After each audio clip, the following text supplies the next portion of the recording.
Hello everyone, my name is Jason Parker and welcome back. And today I'm talking about episode 3 of The Witcher. So I actually really enjoyed this episode. I would give it something like 8 out of 10. There are two primary story elements going on, that of Yennefer and that of Geralt. And let's talk first about Geralt. In this episode, we see him fighting a new monster that's basically some kind of crazy fast zombie type of character. Generally, I don't like those kinds of movies where the monster's just racing around and too fast to see and disgusting. But I've got to say, they did a decent job with it in this show. To begin with, everybody thinks that the monster terrorizing the city is called a Vukodlak. But upon examining evidence, the Witcher determines it's actually a striga, some other type of monster. He does a little bit of sleuthing and detective work and uncovers that this striga is actually the cursed daughter of the king Foltest. One thing I noticed when they were presenting this story is that it was a little fast and hard to follow. I actually had to pause it and read the captions. It's like, okay, King Foltest loved his sister Ada secretly. They had an affair. And this cursed creature is because Ada died, but she was pregnant, and so the daughter is the monster. And it happened because this guy Ostrit had cursed Ada, the sister of the king. But no, actually we discover he had cursed the king, and the curse passed from him to his sister to his daughter. Anyway, I don't know, somehow the way they present it seems like you're watching the story, you're kind of enjoying, all of a sudden it's like storyline. Important storyline elements that you have to quickly grasp. I don't think I'm an idiot. I've been able to follow storylines on other shows without pausing them, but for some reason, just the way it's presented, I feel like I have to clarify everything and make sure I'm on the right page. So anyway, we discover there's some kind of bizarre love triangle.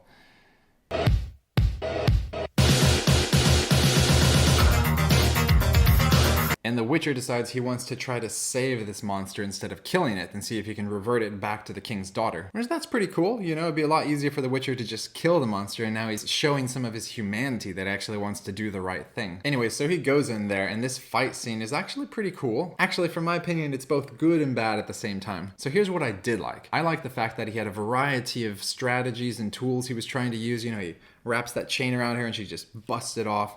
He has those kind of silver power knuckles. He's using his magic. He's ripping a gigantic torch off the wall to hit her with. There was actually a lot of variety in what was happening in the fight scene. It wasn't just simply punching back and forth. So I have to applaud that. And now for what I didn't like.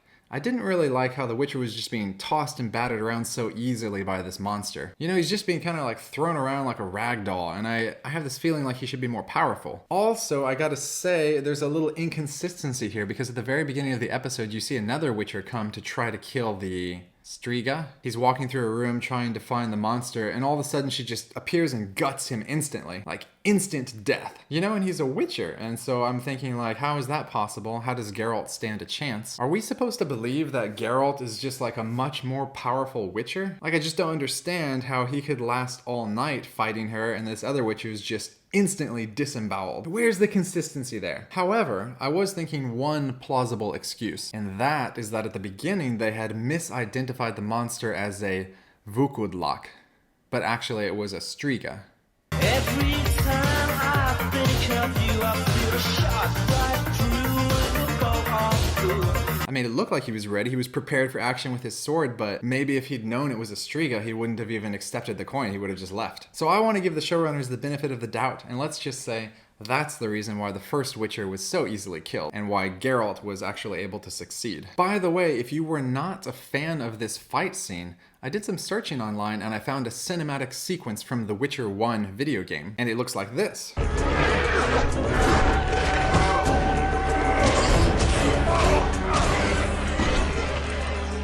Anyways, I'll share the link to this video down below so you can watch it if you want and compare it with the fight scene in the TV series. I actually like this cinematic version much better from the video game because it shows the Witcher being much more professional, in charge. He knows what he's doing. He's waiting for the creature to swing and he dodges out of the way. It's like he has a plan. It's like he's done this a lot before. So check out that video and come back, leave a comment below. Which one did you like better? The Netflix fight scene or this cinematic sequence fight scene? Okay, now let's talk about Yennefer's storyline. Something really interesting happens this episode. She gets the opportunity to change her look, to become beautiful. And I have to say that this surprised me. I don't know, I hadn't read the books, hadn't played the games, and I didn't expect that they would do this. I thought she was gonna continue to have her hunch and her kind of twisted appearance. I thought that would be some characteristic of her, you know? Like in other TV shows that I've watched, sometimes you have these imperfect characters, but you come to love them despite their physical flaws. So at first I was kind kind of like, that's some kind of like cheap cop-out to allow her to become beautiful. But then, when I was watching, I actually really enjoyed it because you see her looking in the mirror, you know, Tessia is saying like, imagine yourself how you want to be. You see Yennefer getting excited and starting to smile and imagining how she can be. She's got this great appointment to the court of her hometown. Everything's looking on the up and up. But then, due to some politicking on the Brotherhood of Sorcerers Council, we see her appointment changed to Nilfgaard, a place she really doesn't want to go. And this is all because her lover, Istrid,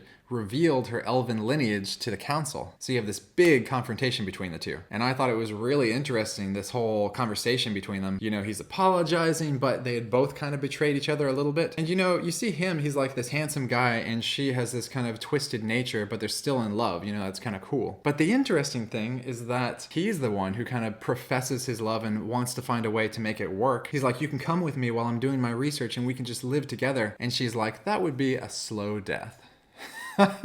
So it was a shock to me to see that she's actually like the more cold-hearted one in the situation. She's more concerned with her appointment and her future career and becoming powerful. Yeah, I'm sure she likes him, but he was really starting to fall in love with her, and she's just kind of like, you can't read everything in my mind. So that was really an interesting twist to see that happen. I enjoyed that aspect. And I would be remiss if I don't mention the scene where Yennefer and Istrid are making love. Clearly we're saying the show has a lot of nudity in it, but that's not what I'm talking about. What I'm talking about is why was there an audience of people standing behind them during their act? Like, it's just not explained at all. They're lying there on the ground. It's a very intimate situation, and then there's like 15 or so people standing behind them just watching them.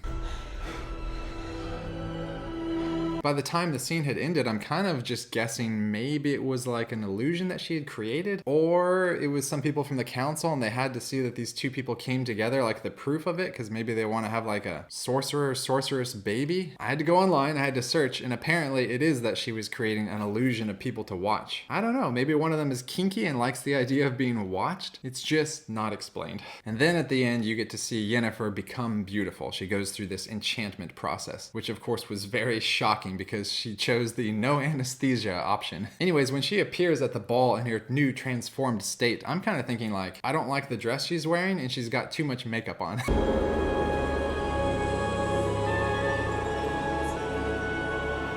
Yeah, she's not really like twisted and deformed like she was before, but still I somehow felt like she was more beautiful the way she was before. Anyway, maybe just the costume design for that scene. We'll see how she looks in future episodes with different clothing. Let me know what you thought. Leave a comment below. Let your voice be heard. Okay, so those are my opinions on this show. This is only the third episode, and so far I feel like I'm enjoying it. I always have to have the captions on and watch closely to make sure I'm following the storyline. Sometimes even some Googling to verify what I think is actually true. And therefore I do kind of miss the fact that I can't just sit back and just watch it like most TV shows. Apparently it's been renewed for a season 2. Hopefully they can communicate some of these storyline elements more effectively in the future season.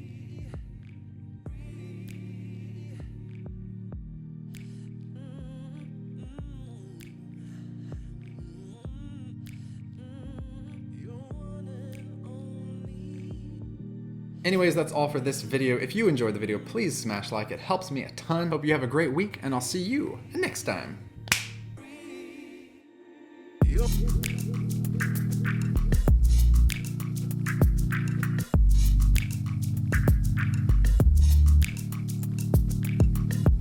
Yup.